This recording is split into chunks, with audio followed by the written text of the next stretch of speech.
Hey, welcome to our show, YOML show, a year of magical learning. And today we have book 62.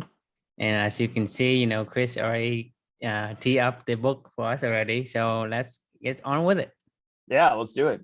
So the book this today it's called Late Bloomers: The Power of Patience in a World Obsessed with Early Achievement by Rich Karlgaard.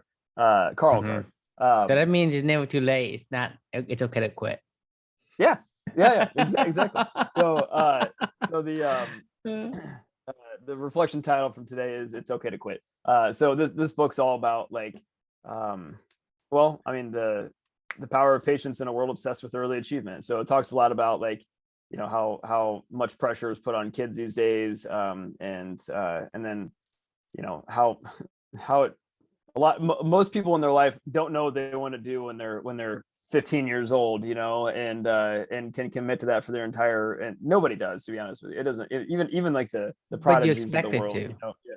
But you're expected to, right? Like that's the expectation.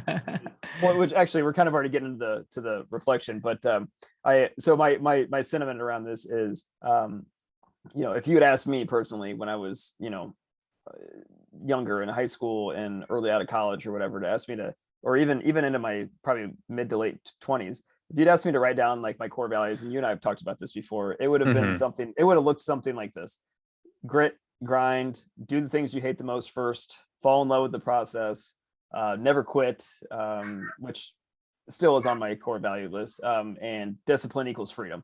Like those would have been. Is that not opposite? Discipline What? equal freedom?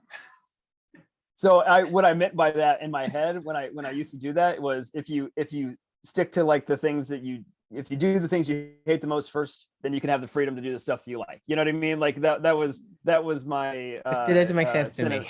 That's fine. It doesn't need to make sense. This is before the year of magical learning gave me some more clarity on what I care about, right? So the reason why I even shared that is, that was no joke. That was how I wanted to live my life, right? Like that was, I was taking input from, books, podcasts, coaching sessions, all To the me, it thought sounds leaders out there. harsh, but in a society, it means that you're one of those high achiever guy Right. Yeah. compared to what I think.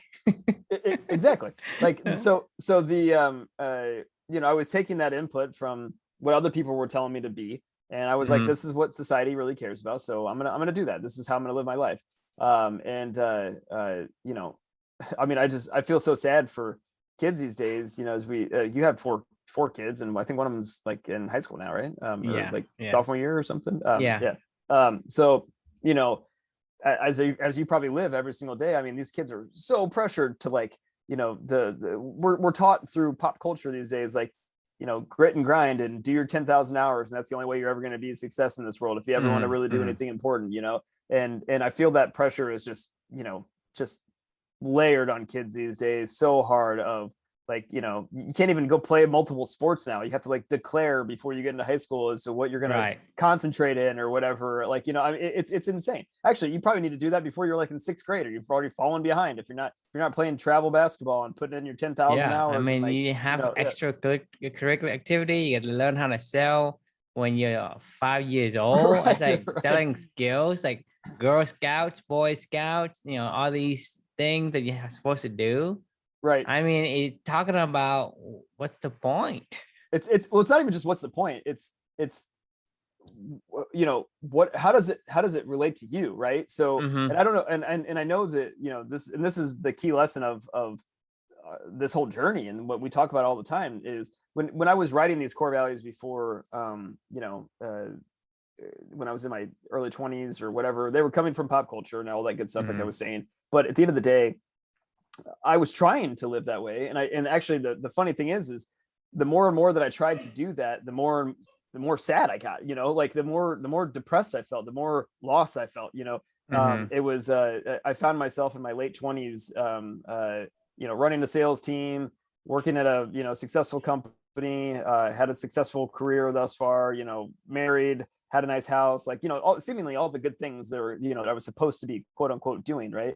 all I could feel like inside was just more and more lost every day. I hated my job. I hated getting up there. I put my grit and grind hat on every single day, and I put my do the things you hate the most first hat on, because that was what I was told to do. But it clearly wasn't me, because the further I went down that road, the more and more I felt, bad, right? And then all of a sudden I found myself having panic attacks and anxiety attacks in my late 20s. It's crash and burn.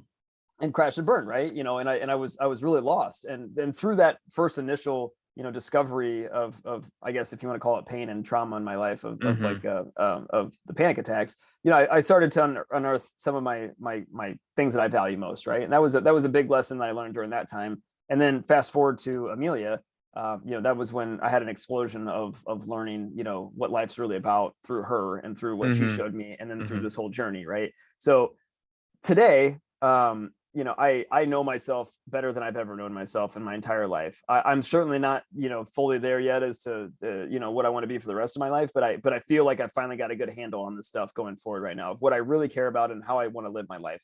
And because I finally have that handle on that, I quit like being all the other things that everybody else wanted to be. And it was when I quit doing that, like, and the success seemingly comes out of nowhere and it starts to take off, right? You bloom, right? After each pain and suffering event and the lessons you learn, and you figure out more about yourself, you start to bloom a little bit more and more. And I know for a fact, I would for sure call myself a late bloomer. And I'm going to continue to probably bloom multiple other times throughout my entire life. But like, the point of the matter is it wasn't until that I found out who I wanted to be and quit being who other people told me to be, was when, I finally started to feel like I was gaining traction in this world as to, the life that I wanted to live. And that's kind of the key lesson that I, and the reflection that I took away from this book is, like, it's okay to quit. Like, stop being what other people tell you to be, and be who you want to be, and live that way every single day. And you'll never be happier, honestly. Right. Yep. So that was it. So I'd love to get your thoughts. So I want to get something off my chest, Liv, just because I have a very difficult time convincing people my hypothesis, including you. I think, and we talked about this before, Chris, it's about no pain, no gain, right? People say you have to go through pain for you to grow. And I don't know why, but I completely disagree with it. And I can convince people that, if you go against the grain, you go against the pressure, you probably doing the wrong way. That's my hypothesis. That's what I'm thinking. That's my foundation, my principle. Because what I've seen is that the thing that I struggle, I'm not very good at. The thing that I'm really good at now, and the thing that I enjoy, is so easy for me. It is the easiest thing, like for example, for me to program, right? I didn't study at all. I probably like look through the note 5 minutes before class, and I aced it. While people study so hard and they couldn't ace it. For me, programming, it's easy, but I'm really good at it. Right. So for me, anything that I become really good and I really enjoy it, it becomes easy. There's no, it's like a sliding down the water slide. It's not a going uphill. And I could not convince anyone, including you. I debate with you many times that you have to go through some kind of pain to grow. And I think that could be one of the way, but it's not the only way. Well, it's not pain to grow. This is what I would argue. I don't disagree with I know what you're saying. It's not pain to grow. It's pain to learn a lesson, and then from that lesson, it's the same thing. That's what I'm saying. It's you and I. Like I say, I could not ever convince anyone in that regard. I'm just saying, like, there are multiple ways to do things. If you have to go against the grain and you're feeling the pain and pressure, what I'm saying is stop. Look for other ways. If there's an easier way, there's a better way. You just haven't found it. So why are you butting head against these wall and trying to go through the wall versus going around the wall? And I don't disagree. I mean, that's my mentality. So people keep taking no pain, no gain attitude and concept, and then do that. And including you're doing that right to yourself right now, which is like, hey, I need to experience the pain for me to figure it out. Look, I want to get like, I want to get poisoned before I want to feel it. I want to feel the pain. And everyone I talk to, I mean, everyone I have ever convinced. I don't want to feel pain. Yeah. Exactly. What I'm saying is people take that concept and you use it the wrong way. The pain is okay, but that's, you know, you don't have to go pain, because I'm saying is people think that's the only way to do it. No, I don't think that's the only way to do it. As a matter of It's like, fact, hey, like I think if you want to lose weight, you have to starve yourself, right. No, for example, right? I'm not saying that's the only way to do it at I'm just all. saying, that's Yeah. what people take as the default path. Say, look, if I need to gain something, I need to sacrifice something. It's always give and take for whatever reason. And I don't think that's always the case. But, you know, that's off my chest, because I say, the reason why I said that it's okay to quit, because along with your title is, when you go against the grain, it may be not the virtue that you want, the virtues that was yours, was someone else's virtue. So I think when you try something and it feels so difficult, so challenging, maybe there's a different way. So try a different way. Don't butt head against that thing, right? Just because you think that's the only way. I'm saying, hey, it's okay to quit, because you may be better at something else. Absolutely. So that's the reason why I want to bring up that particular thing off my chest. I still think that you always, like, whatever you do that is you know, in your fulfillment realm or joyfulness or whatever the case may be, it's always easy. It's super easy. I don't think there's any grain to it. It seems hard to other people, but it's easy to you, because you and I do this podcast or whatever, but it's a blink of an eye, and we are on episode 62, right? But if you tell people, hey, you got to do 62 of these episodes, well, that's a monumental task.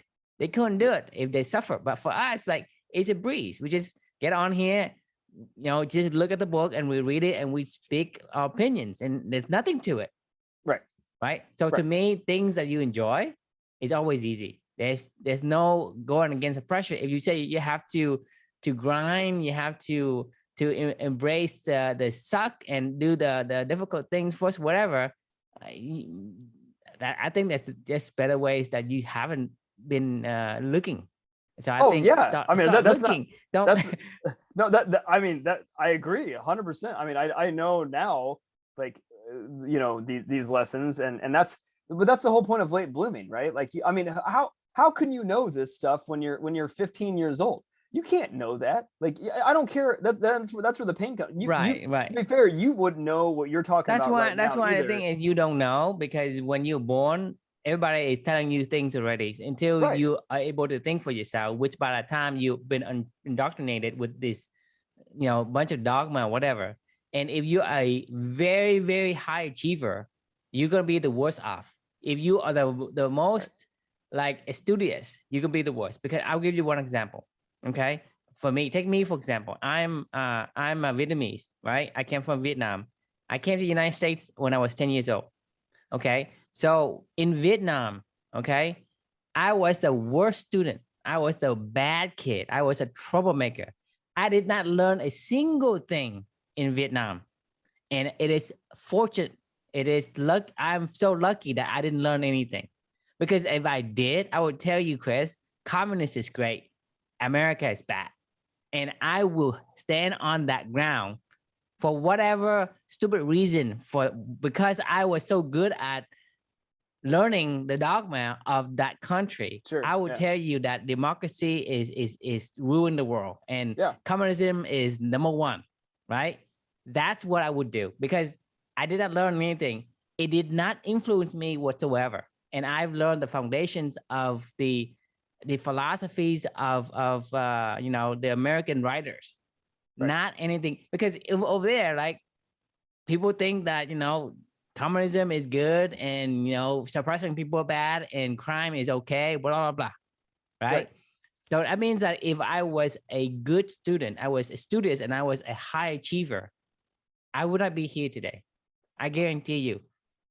I that's a really good point. And I totally agree. Like, I mean, when you're a kid, like, there's only one way out of this, in my personal opinion. As a kid, you have to have somebody that is incredibly dedicated as a role model and a mentor. Always a try, because for me, if I have 4 kids, right, I don't want my kid to be like a highest achiever. I say, don't fail, but, you know, take your time, do whatever you need to do. Yeah, right. Like, don't fail the class. Right. I don't need you to have like 100 or all A's or whatever. That's what I did. But that's not what I want for my kid. I want my kid to explore. I don't want my kid to go to a school that is all smart people.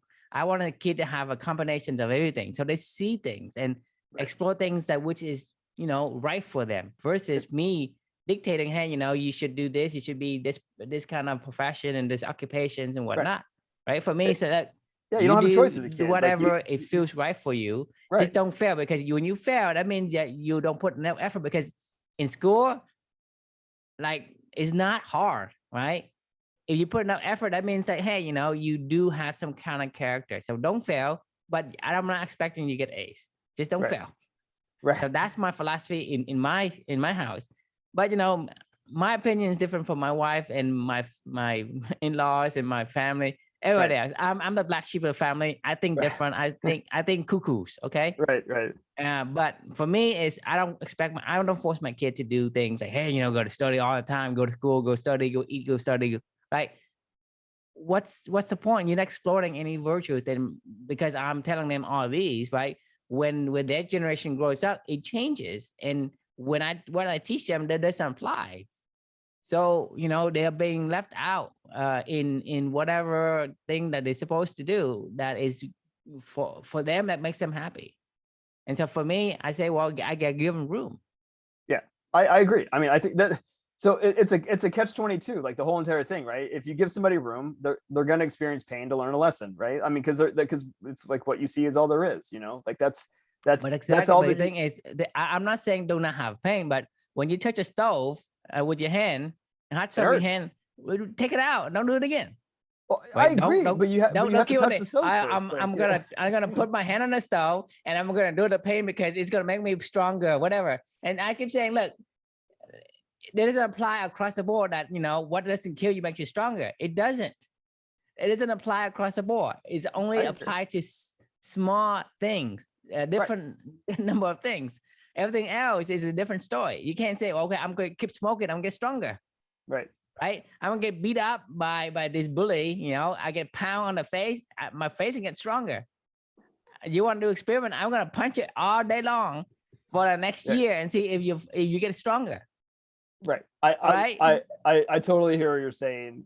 Unfortunately, as a kid, like with the whole early bloomer, kind of thing, like they just don't have a choice in it. Like, I mean, it's going to be so rare for a kid that grows up either with the emotional coaching, or the emotional intelligence. The more discipline you have, and besides that, less freedom you have to explore what it is fitting for you. And that's, to me, so for me, it's like having some guardrails for my kids, but also give them that room to kind of bounce back and forth. It's like the Montessori methodology. It's be a free range kid. Give them a box to play in. But I don't expect you for doing an A. Right. Yeah. I mean, what grade you got in 6th grade?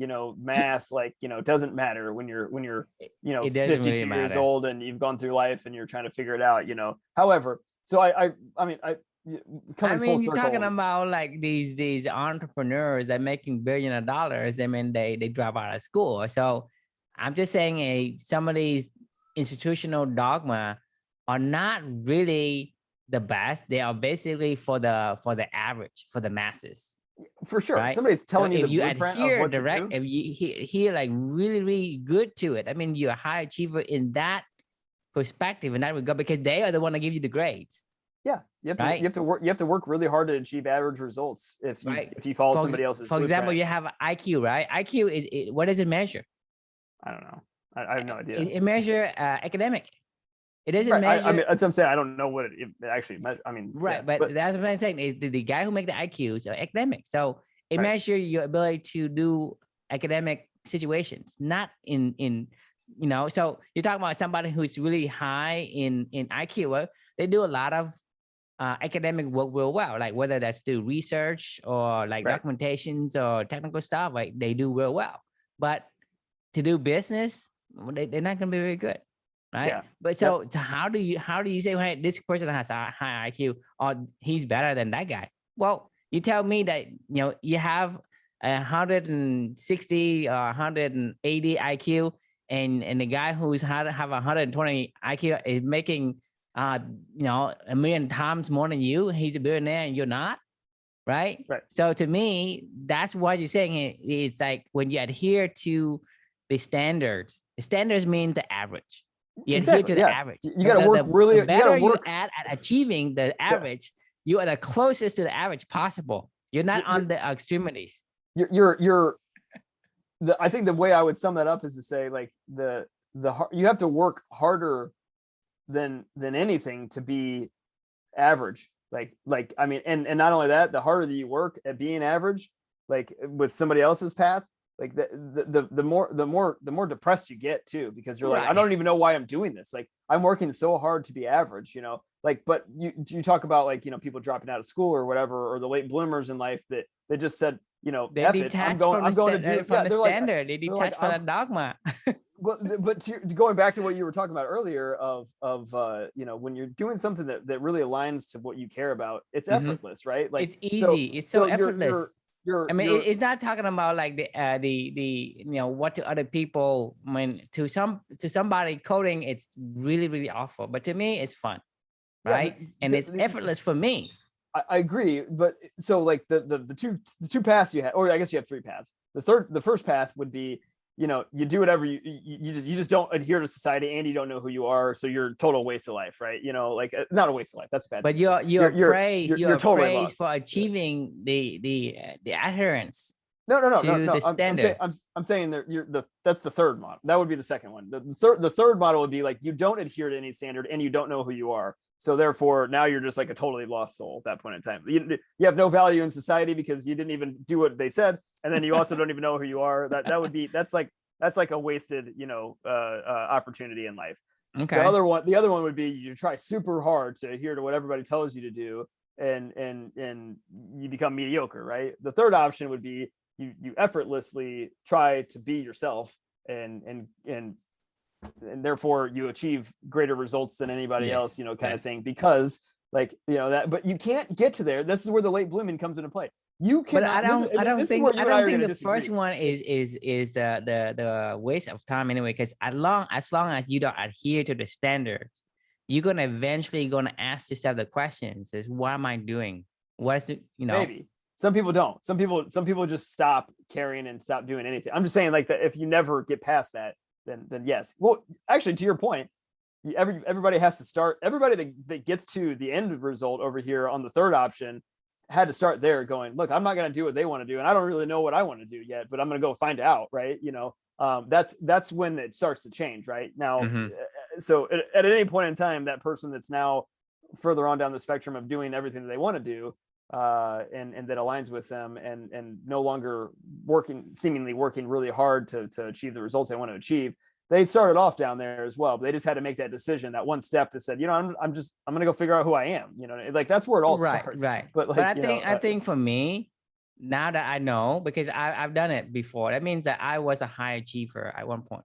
So in Vietnam, I was the worst achiever. I just do whatever I want. I get into trouble all the time. I didn't learn anything. Good for me.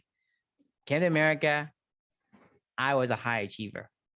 But from 6th grade into 12th grade, I have perfect attendance. I have all A's. I was really good at what I do, right? I adhered directly to it. And then in college, I have a rebellion phase, right? Yeah. So for me, it's like one of those kind of like switching that allows me to kind of say, well, I see this one, I see the other one. And I'm saying that, give me 1 second.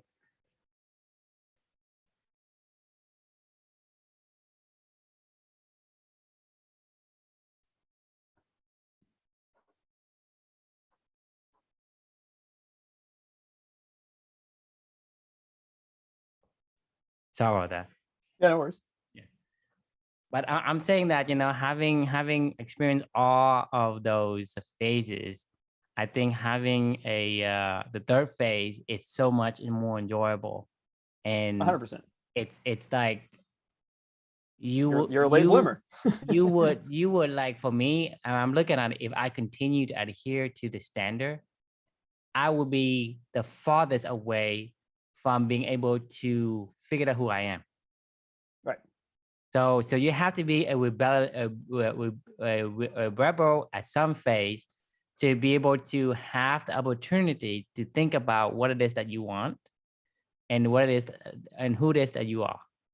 Agreed. Because if Yeah, you keep adhering to it and people applauding you for it, then you are always stuck in that zone. So the second option to me would be by far the worst.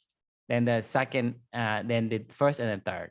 Third is the best, but even the first one, you have an opportunity because you say, well, I don't really like the standards and the dogma of this, society. So you're closer to thinking about yourself. If you get past it, then you may get to the third phase. I tend to agree. No, I mean, I wholeheartedly agree. Like I think the key phase, the learnings happen when you experience pain in that step one. Like if you decide to take the red pill, if you will, and you decide to disengage from what everybody else is telling you to do, right? Like you're gonna accidentally touch a lot of flames, and when you do, like then you learn a lesson, right? This is where it comes into play, is what I'm saying. Once you step out of the matrix, if you will, and right. this is where we differ with the no pain, no gain. Is people gain, taking the no pain, no gain to the point where I'm gonna keep my hand on the stove, on the hot stove, and I'm gonna keep it there because I believe that it's gonna make me stronger. For me, it's like, yes, pain is one of those things that you're gonna inadvertently go and cross.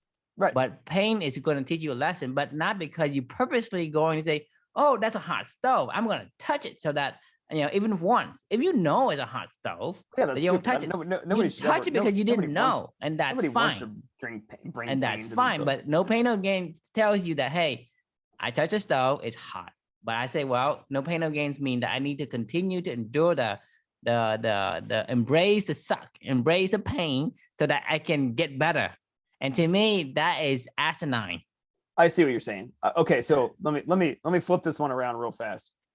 If it's not aligned to what you say you want to do, then don't right. Keep you're going. Gonna come across pain, right, but it's by accident, not because you wanted to, not because you say, hey, I'm going to subject myself. And that's what people do. And people say, hey, the thing is, what I'm seeing people are using this concept because they are in a job they hate and they continue to stay in a job. And that means it's the same thing as putting your hand on the stove and keeping it there. Yeah, you're running your head. If you found a job that you hate, go find another job. Right. Yeah. No, I mean, right? you're right. And so people are in the job they hate and they argue with me about no pain, no gain. It's like, fine, are you gaining anything? No, I mean, right? But they keep arguing about this. You're gaining. So like, you are basically, doing exactly what I said you were doing. Hey, you are putting your hand on the stove and you're keeping it there because you think it's gonna make you better. Right. You hate your job, right? You hate your job, and then you hate your life, and you hate everything around you. You're always miserable. You're always hangry, right? And because that is the start. And if you say you have a better job, you have a job that you don't hate, you don't hate the traffic, you don't hate the people around you, right? Because if you don't hate the job, the people around you be nice. Yeah. Right. Yeah. Because it was you the one who give the bad vibe, and then it bounced back on you, and they say, well, these people is a jerk. No, you're the one that's a jerk because you are hungry all the time. I hear what you're saying for sure. It's interesting, but this is a really good book, by the way. I think you would enjoy this one. It was I really had a good time reading this one, and I learned a lot. So yeah, I would highly recommend it to anybody if you want to check it out. And yeah, I mean, I guess the lesson is it's okay to quit. Right? You should quit. Yes, it's okay to remove your hand from that stove, hot stove. Right. don't be keep your hand there. Right. That's if you're doing the wrong thing, quit. Like if it's not in alignment. The thing is, your brain is telling you you're doing it wrong when it hurts. Right. Yeah. Stop doing it and I mean, quit. Stability should hurt. Right. Right. It's telling you, hey, that's stupid. Stop it. So you should stop. Exactly. Don't continue putting it there and tell yourself, hey, no pain, no gain. Exactly. So the moral of the story is it's okay to quit. So question we can leave for anybody is what actions should you quit in your own life that isn't reflecting your values or bringing you happiness today? So something to think about. I know that could be it seems like an easy question to answer on the surface, but you know, spend some time and unpack that, because you might discover there's some things that you're doing every single day that you really don't hate, that you really hate, and that doesn't fit into your life. So I know that I still have that. I still have a lot, you know, that I'm still trying to work and weed out of my life. But the so first step is to identify what you hate and Right. don't love the hate, right? Well, first identify what you love, and then identify what you hate out of Right. Because that's the thing, is people continue to do the things that they don't want to do, Right. but they don't think about quitting. Well, because they don't know what they want to do. Like, I mean, that's the problem, is like, because like I said, you know, yes, you put your hand on a hot stove. Well, if it's hurting, then remove it. But that's the thing, is they don't like, it's what you see is all there is at that point in time. If you don't know who you are and you don't know what's important to you at that stage, where are you going to go? Like, I mean, you're like, well, I this is all that I know. Like, this is, it's like being a lion trapped, or a lion trapped in a cage. Like, you know, they'll just, eventually at a certain point in time, you're like, this is what I am. Like, this is, I mean, I know I'm, you know, how do you go discover you're a lion when you're a lion been stuck in a cage your entire life? That's what I'm saying. Like, you need help, you need mentorship, you need coaching, you need other people you need journeys like this, you know what I mean, to be able to go discover that stuff. So that's why this stuff is so important. And what you'll learn is it's okay to quit. It's okay to get out of this. You should quit. If it hurts, quit. Exactly. So let us know if you decided to quit something, and we'd be happy to learn about it and hear about it. So ping us if you decided to do something. We'd love to hear. Beyond that, though, any final thoughts? Take away your hand from the stove. Don't. You got it. All right, everyone. I mean, I'm simplifying it, but take that as a model, as an example, right? Yeah. Because if it hurt, probably you're doing the wrong way. Agreed.